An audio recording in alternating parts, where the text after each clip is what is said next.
I came to AU in 1964 because we had a friend in our hometown who went to AU. I didn't know much about it, but my father was a lawyer and interested in politics, and I was interested in politics, and at the time I was thinking of law. And I knew that Kennedy had spoken here the year before, and my friend had heard Kennedy speak. And we took a tour of the campus, and it was a nice campus, and it was the right size for me. And I didn't want to stay in Pennsylvania. I liked Washington. I had visited a couple of times, so it was, exciting to be here. I always thought that I wanted to work for change or be active in change, and change was coming in this time, so I wanted to be part of it, and I thought this would be the best place to do it. So I was originally in political science, but switched over to government because I thought it would be better as far as getting employed in political science unless I was just going to law school. So I switched over to government and public administration, and took some courses in SIS too, of course. And in those days, you had to swim to get your degree, which was silly. So I was not a swimmer, so I spent a summer learning at my local YMCA how to swim, because I really didn't know how to swim. So I came back to school to take the swimming, and I was scared I was going to fail it. So I did as best I could swimming back and forth, and I looked up at the swim teacher really scared, and she said, "Oh, you did so good. You want to learn how to go off the diving board?" I said, "No." I said, "Did I do enough to pass?" "Yes." I said, "That's it. Thank you. I'm leaving." That's a wonderful story. Yeah, they don't make you do that kind of stuff anymore.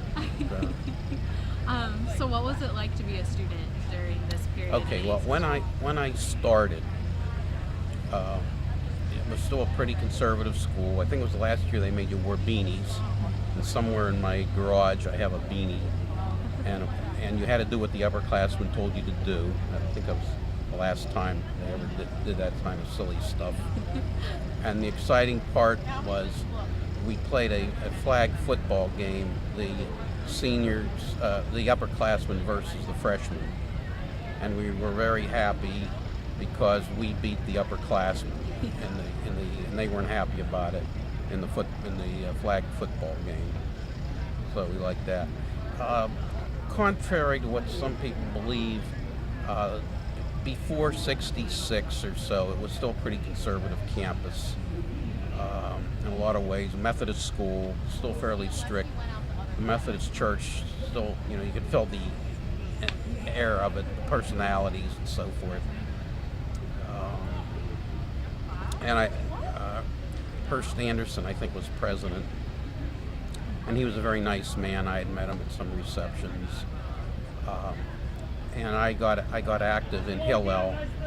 If you know what Hillel was, it's a Jewish organization, Jewish student organization at Spiritual Life Center. And Abraham Kay, much to the chagrin of George Washington University, I think for some lobbying because I think we had a nice space, he put the money for the Spiritual Life Center and made AU the foundation, the Hillel Foundation, and gave it money.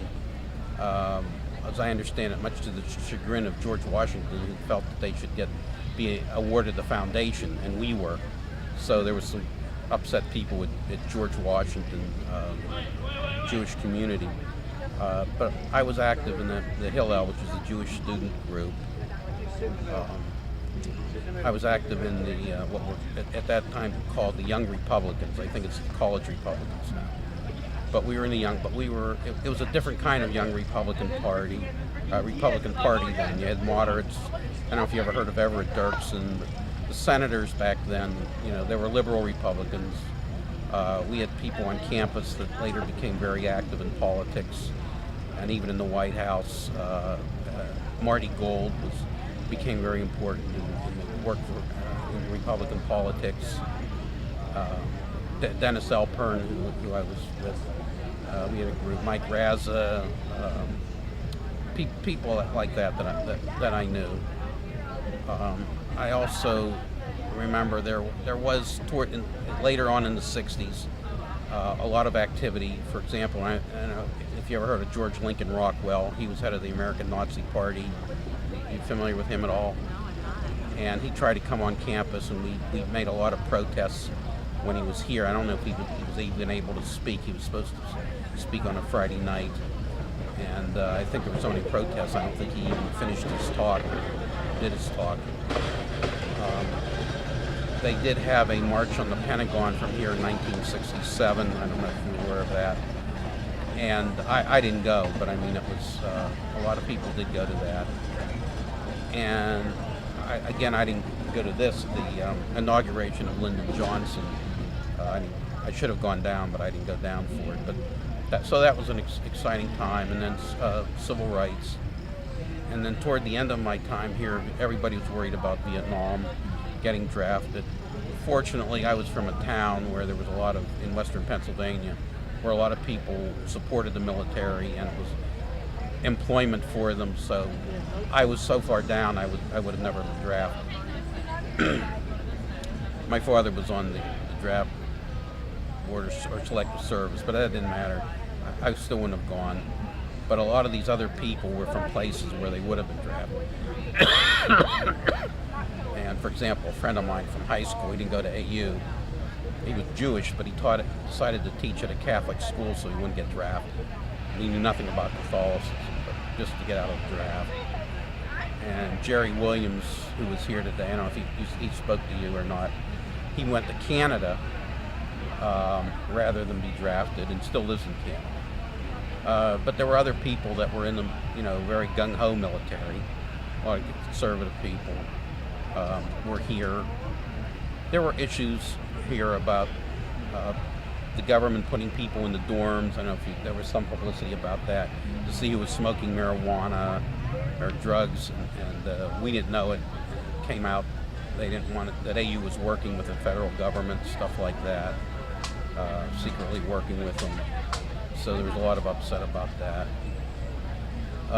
We had one incident, I don't know if anybody else mentioned, about the food, the cafeteria food. And I don't think so. I forget the name of the Italian gentleman. I don't want to say his name, but anyway, he ran the food area.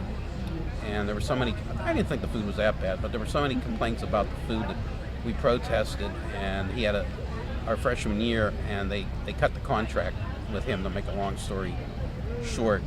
So we felt that was a big success. I don't know how many famous people we had from our class. We had some very successful people. Did you ever hear Tom Shales, the movie reviewer with the Washington Post? Tom Shales was very famous. He was in our class, was head of the school newspaper, reviewer. Frank Riesenberger, who's in my class, he was here today. He's a prominent attorney. So there are some prominent people in our class. What was it like to go to a school where you met so many people who must have gone on to do something? It was good because we knew there was newness in the air, change in the air. We weren't as rebellious as Berkeley or Columbia or some of those other places, but we knew being here that things were never going to be the same. Like the men and women interacted a lot more freely years ago. There was activism, among women, women's equality, minorities. And I remember we didn't really have any racial problems. There weren't a lot of African Americans, but one of my best friends was Pete Chen, who was on the track team. He tried out for the Olympics, and I'm sorry he wasn't here today.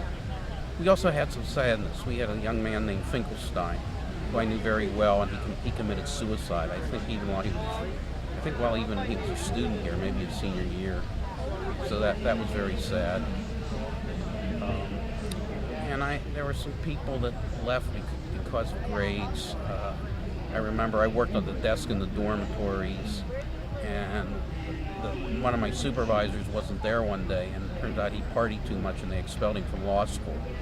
He was in his first year law school, and he was working the desk to make money. and that was hard because he was a nice guy. And he was the last guy I thought would be expelled from law school. But there was a lot of partying in those days. And fraternities, that's one thing I didn't like. I was not a fraternity person. I was more into, like I say, Hillel and Interreligious Club Council, Inter-Club Council, that kind of thing. For young Republicans. And the fraternities were on a world of their own. They partied and all that. I didn't really like dealing with those people. And the other thing about some of the fraternities is they went to the same high schools. Like in New York, they would go to Scarsdale, and a lot of them came here, a good many, because they had the Regents test in New York. And if you didn't do well in the Regents test, you couldn't go to the better university. It just wasn't just a diploma. So the kids that had a lot of money and didn't do well in the Regents test, and the AU's administration here knew it, they would go to New York high schools because they knew they had money. They said, we need the money, basically in those, not so many words, we need the money, and we'll let them come in here if you guys will pay. And these kids in New York, it was very strict. If you didn't do well in the Regents test, big universities wouldn't take you, like Syracuse and these big schools. So they would come to AU. So it was like, I always called it like grade 13, because they come from Scarsdale and these areas in New York, Connecticut, and they knew each other in high school. And they were the same kids in college, and then they would join the fraternities. Like ZBT was big on weekends and that kind of thing. And, so.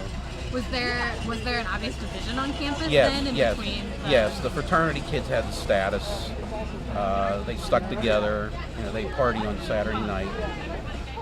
And on weekends, the ones that had cars or could afford to have cars, they would go home on weekends. So the campus was pretty empty. You'd hear Friday afternoon, even while I was still in the late class, the cars buzzing going back to New York, and they'd come back Sunday night. So there wasn't really much weekend campus life here. We'd have occasional dances or something, but not much on campus on the weekends, which was unfortunate. I don't know if it's better now, but back then, that's how it was. But I had some good professors. I had Dr. Hawley in SIS, in World Affairs. I wish I was in SIS looking back, but I enjoyed those kind of classes.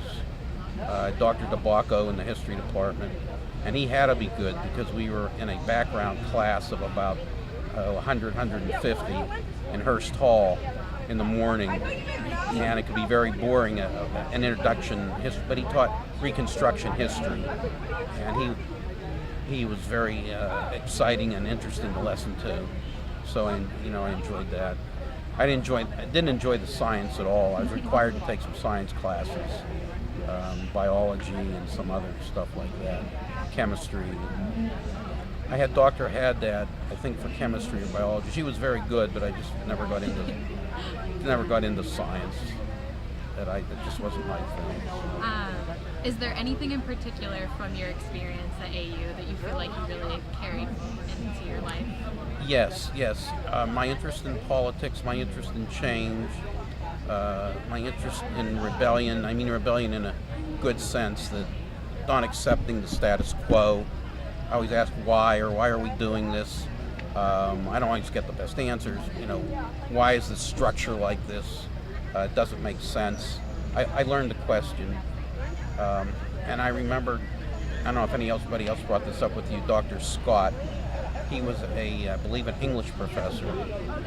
And he got in trouble for his left-wing political views, which you wouldn't hear of today. And he basically got drummed out of the campus, and we all protested. We couldn't do anything about it. But he was a really nice guy, and it did turn me off on the university for a while because Scott was very mistreated. So there was some of that.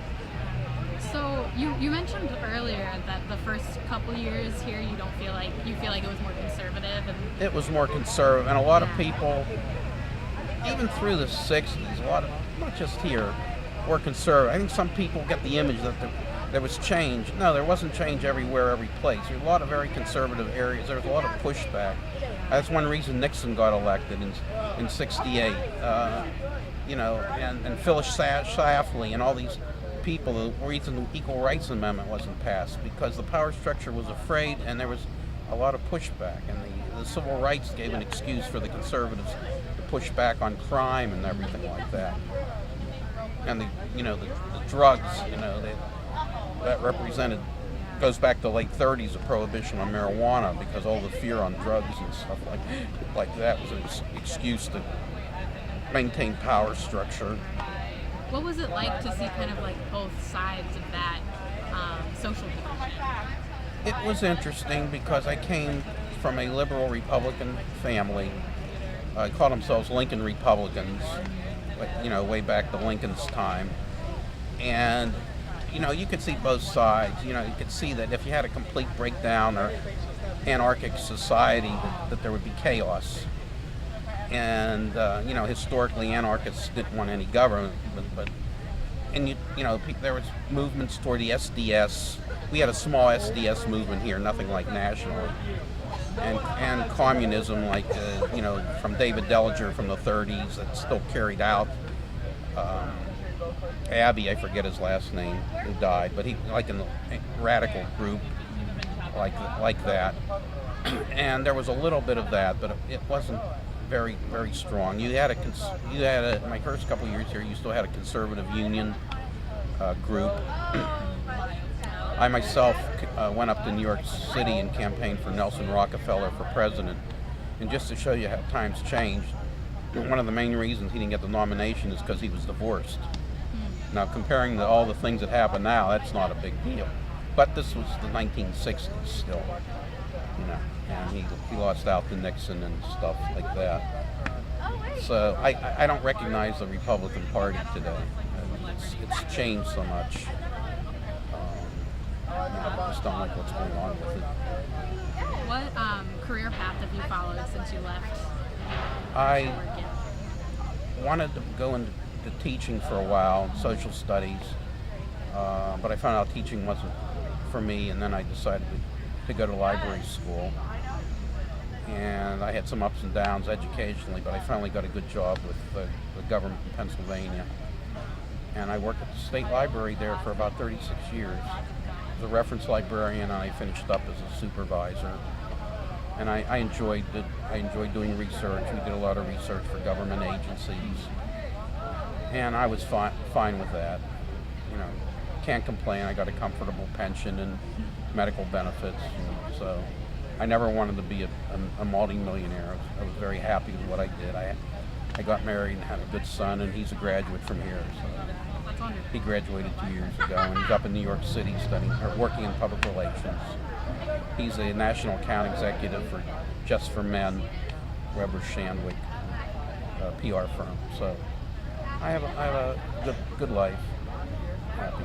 So the education here, looking back on it, overall was very good. And what inspires you to come back for this reunion? Well, I've come back to other reunions. We used to have class reunions here. I don't know if you knew that. And they stopped them. I guess there weren't enough people who wanted to come back from our class, unfortunately. They had class reunions up through, I guess, the 80s, and then it stopped. Then it was just the All-American reunion, and I didn't come for a while because it wasn't the same as just having your class. They used to have big tents here with served steaks, and I guess that got too expensive on the quad. But I like to see how it's changed, how it's grown, how the students changed the new buildings. Because this university, as you probably know, had a lot of issues over the years. You know the history of that probably. So I'm glad it's coming out of that in a new era. I know it's hard to compete with the Georgetowns of the world in Maryland and the other universities, but it's big enough that for people that want to go here, it's a good niche, and it's open, pretty much open-minded, university. So, I just like the idea that can be open attitudes. And I know there's issues bureaucratically, but there is everywhere. Sometimes they're highlighted here more, but you have problems a lot of places. I went to Let's Hall when I first came here, and the building's still there. Look like some of the desks are still there, the back then. Is there anything else you'd like to share with us? No, I just hope that the university continues going forward on a great path. It looks like it's really trying and becoming successful in resolving its problems. I like the arboreum and all the plants and everything. It's a pretty campus. I do sort of miss when it was all greenery here before these other buildings were built. It was green all the way through, but I understand they have to do what they have to do. Thank you so much for sharing.